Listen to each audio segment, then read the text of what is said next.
Wai au katorona awen auranina ye urahubu abiki hanona katobabu au nakia. Au kahore hama au kanoina ba barai hauna kebenimi. Ya hanona abi tohana au borobena wai hereme kemiho banai. Ya hanona abi tohana au borobena.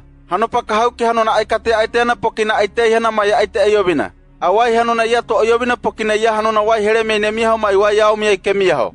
Au hanona ai kahabu abayanimi matoha miori hamana hinana haai hauna abana. Au hanona kame heremi.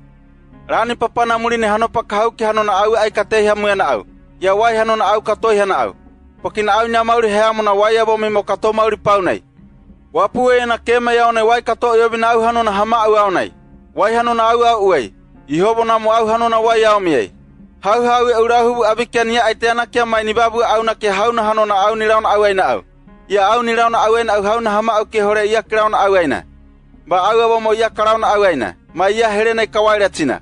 Yuda Isakariote hauna haai. Ya Yuda hayai hauna. Yesu eba kaine tibaha. Obi pakai. Ai homa bune ai mo herema e kawaira tina. Ya hanu paka hau ke hereke hanuna ai kawaira tina.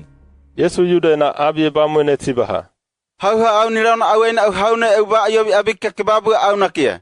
Hama au ke hore iya kirauna au aina hayamuna au mai hama au he katama herena kipokia katamiaho.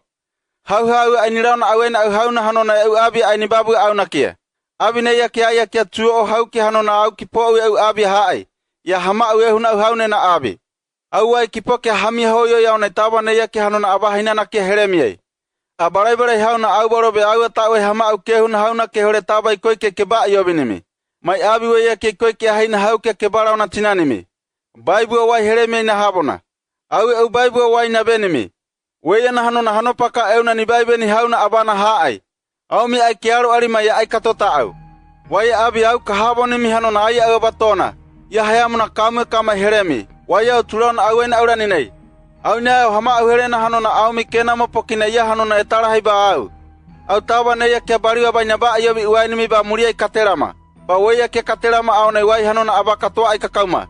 Au wai kipoke ai kahabi abi homa ana pokina hanopaka ne yana ni poke na hauna abani mai.